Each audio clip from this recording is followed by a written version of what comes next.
Hai kawan, jumpa lagi di Kulik Bareng. Kali ini kita mau bahas sebuah buku yang cocok buat kalian yang ngerasa hidup tuh kayaknya chaos, ribet, rumit, aduh nggak jelas gitu. Dan mungkin buku ini bisa menjadi semacam rekomendasi untuk kita bisa buat hidup kita lebih teratur lagi gitu. Judul bukunya adalah 12 Rules for Life karya Jordan B. Peterson.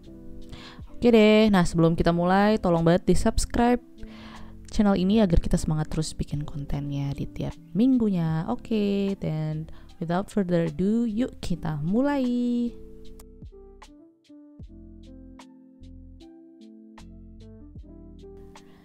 Nah, jadi buku ini akan membantu nih buat orang-orang yang ngerasa hidupnya complicated, chaotic gitu, unpredictable. Terus kayak ngerasa, aduh, apa ya kira-kira yang bisa dilakukan untuk navigating those kind of lives. Nah, Jordan B. Peterson ini, penulis dari buku ini, adalah seorang profesor psikologi dan ya penulis juga gitu. Beliau ini merangkum panduan hidupnya jadi 12 aturan yang sederhana yang mudah buat diterapin sih sebetulnya gitu, dan bisa juga mengubah cara kita memandang dunia ini. Nah, aturan-aturan ini tuh bukan sekedar ya tips motivasi gitu ya, tapi aturan ini juga menyentuh inti dari tanggung jawab, makna, dan keberanian untuk menghadapi tantangan hidup. Dan ya aturan ini bukan yang saklek harus diikutin gitu, dia sebagai guidance aja gitu untuk bantu menavigasi kehidupan yang serba ribet dan chaotic ini. Oke, jadi rule number 1 itu adalah stand up straight with your shoulders back. Artinya kita kalau berdiri tuh kudu tegap gitu ya kan. Punggung kita tuh kita agak ke belakang jadi tegap, kita buncungin dada kita kayak gitu. Nah, kenapa penting nih aturan pertama ini? Karena aturan ini mengajarkan pentingnya untuk berdiri tegak dengan bahu ke belakang, karena secara biologis bahasa tubuh mempengaruhi hormon dan rasa percaya diri. Jadi dengan postur tegak tadi dengan bahu kita ke belakang itu bisa bikin kita percaya diri gitu, karena memang secara biologis itu mempengaruhi hormon yang mempengaruhi confidence gitu. Nah, dalam kehidupan sosial, postur yang mantep kayak gini juga bisa memberikan sinyal bahwa seseorang itu siap menghadapi tantangan dalam hidup. Nah, peraturan kedua itu treat yourself like someone you are responsible for helping. Peraturan ini tuh ada karena kayaknya banyak gitu ya orang tuh yang merawat orang lain lebih baik daripada merawat dirinya sendiri. Jadi misalnya orang-orang yang bekerja sebagai neni gitu, merawat anak kecil atau merawat lansia, itu biasanya mereka ngerawat kliennya lah gitu ya kan, secara lebih baik gitu ya kan, lebih detail, lebih menyeluruh, pokoknya wah benar-benar lebih baik lah dibanding merawat diri sendiri gitu. Nah, kayak misalnya kita bekerja gitu kan, kita biasanya lebih niat bekerja ya kan, lebih detail, lebih makan banyak waktu untuk melakukan pekerjaan tersebut, lebih menyeluruh dan lain-lain dibanding saat kita merawat diri kita sendiri ya kan, karena yaudah kita mengutamakan pekerjaan biasanya kan gitu. Nah, melalui aturan ini Peterson tuh mengajak kita untuk melihat diri sendiri sebagai individu yang juga layak mendapatkan perawatan, perhatian, dan rasa hormat gitu. Nah, terus peraturan ketiga, rule number 3, itu make friends with people who want the best for you. Jadi lingkungan kan membentuk kepribadian kita ya. Jadi kalau kita berteman dengan orang-orang yang benar-benar menginginkan kebaikan dan pertumbuhan ke arah lebih baik bagi diri kita, bukannya malah menarik kita ke bawah dan menambah beban hidup, nah makanya hidup akan terasa lebih bermakna, lebih ringan juga gitu ya kan. Jadi ya udah, kita kalau bisa berteman dengan orang-orang yang memang genuinely mau yang terbaik buat kita gitu. Nah, rule number 4, compare yourself to who you were yesterday, not to who someone else is today. Jadi basically ini tentang membandingkan, perbandingan nih kan, zaman sekarang kan dengan sosial media dan segala macam, kayaknya potensi kita untuk membandingkan diri kita dengan orang lain itu sangat besar gitu. Nah, melalui rule ini kita dianjurkan untuk jangan menjadikan perbandingan sosial sebagai suatu acuan, karena itu bisa menjadi racun bagi mental kita. Fokuslah dengan membandingkan diri dengan versi diri sendiri yang kemarin, ya kan? Bukan dengan pencapaian orang lain yang jalannya emang udah berbeda aja gitu sama jalan yang harus kita tempuh dalam hidup ini. Gitu. Nah, rule number 5 ini berkaitan dengan anak, ya kan? Jadi aturan yang nomor 5 ini seperti ini. Do not let your children do anything that makes you dislike them. Basically, kita jangan membiarkan anak kita melakukan hal-hal yang membuat kita tuh jadi gak suka sama mereka. Jadi aturan ini tuh menekankan pentingnya disiplin dan batasan dalam mendidik, agar hubungan antara orang tua dan anak terjaga dengan sehat. Prinsip ini juga bisa diterapkan dalam membentuk kebiasaan diri sih.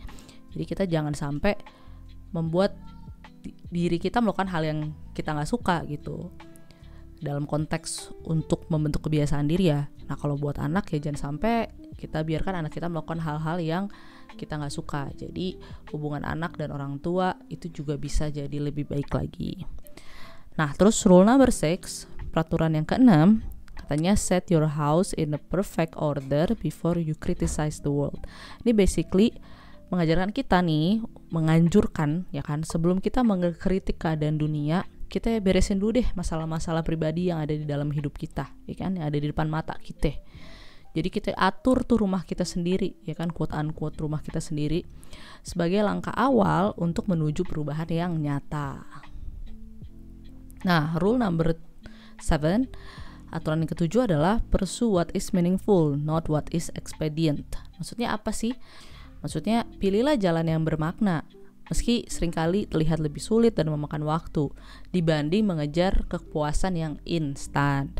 Karena makna itu bertahan jauh lebih lama dibanding kenyamanan sesaat. Lalu peraturan ke-8, tell the truth or at least don't lie. Jadi kejujuran itu adalah fondasi hubungan dan integritas pribadi, ya kan. Ya seperti aturan tadi dibilang, katakanlah kebenaran, atau enggak paling enggak jangan bohong deh gitu kan, kalau kata aturan nomor 8 tadi. Jadi bahkan jika sulit nih, lebih baik kita bicara apa adanya daripada kita menyembunyikan kebenaran yang pada akhirnya merusak kepercayaan. Kemudian selanjutnya rule number 9, rule nomor 9 adalah assume that the person you are listening to might know something you don't. Nah ini pentingnya untuk membuat kita tidak jumawa gitu, pongah ya kan, kalau ngomong sama orang lain, wah udah gue yang paling tahu, nggak gitu. Jadi dari rule nomor 9 ini, setiap orang itu kan memiliki pengalaman dan sudut pandang yang unik. Jadi mendengarkan dengan pikiran terbuka bisa bikin kita memiliki peluang untuk mendapatkan wawasan baru juga. Jadi ya jangan pakai mindset, udah deh siapapun yang kita ajak ngomong, apapun latar belakangnya, kayaknya udah mereka gak akan lebih pintar daripada kita. Jangan kayak gitu. Mereka gak tahu apa-apa, jangan kayak gitu. Karena setiap orang itu mempunyai sudut pandang dan pengalaman yang unik yang bisa menjadi wawasan baru buat kita. Jadi pikiran kita kudu harus terbuka ketika kita lagi ngomong sama siapapun dari latar belakang apapun. Nah terus rule number 10, rule ke-10, yaitu be precise in your speech. Katanya, kejelasan dalam berbicara tuh membantu menghindari salah paham. Kata-kata yang tepat dapat menyelesaikan masalah lebih cepat dan membangun komunikasi yang sehat. Jadi, kalau kita ngomong ya udah kudu jelas, kudu precise, kudu clear, biar kagak ada masalah-masalah yang gak perlu, ya kan, masalah-masalah cuman karena salah paham. Lalu, rule nomor 11, do not bother children when they are skateboarding. Nah, artinya kan sebenarnya jangan gangguin anak-anak ketika mereka lagi main skateboard ya. Maksudnya sih di sini adalah kita kudu bisa nih biarin anak kita mengambil resiko dan belajar dari kesalahan mereka sendiri. Melindungi berlebihan justru bisa menghambat perkembangan keberanian dan kemandirian dari si anak gitu.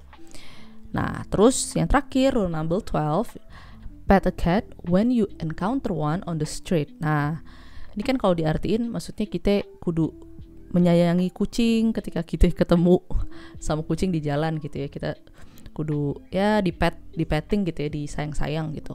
Nah, maksudnya apa nih? Maksudnya hidup itu penuh ketidakpastian dan penderitaan. Jadi rules ini mengingatkan kita untuk berhenti sejenak, menikmati momen kecil dan menemukan kedamaian di tengah kekacauan. Ya seperti itu ya. Jadi ketika kita ketemu kucing di tengah jalan, dah kita bisa usap-usap, kita sayang-sayang dulu kucingnya. Ini maksudnya adalah untuk membuat kita berhenti sejenak dan menikmati momen kecil, yaitu momen kita menyayangi kucing itu gitu. Maksud dari rules itu. Oke deh, jadi itu tadi 12 aturan dari bukunya Jordan B. Peterson ini. Ya sebenarnya 12 aturan ini bukan hukum yang kaku yang harus diikutin ya kan. Selebih kayak panduan aja yang bisa menuntun hidup untuk menuju arah yang lebih bermakna. Nerapinnya juga gak harus sekaligus, misalnya mau 1 aturan atau 2 aturan, ya pokoknya rasakan aja gimana enaknya gitu. Bagaimana akhirnya perspektif dan sikap terhadap hidup mulai berubah sedikit demi sedikit melalui penerapan dari rules-rules yang ada dalam buku ini. Oke deh, jadi sekian dulu untuk ulasan buku 12 Rules for Life karya Jordan B. Peterson ini. Semoga bermanfaat. Dan jangan lupa untuk selalu support channel ini dengan komen, like, share, subscribe. Dan yang terakhir, jangan lupa untuk selalu stay kind, content, and healthy. Bye!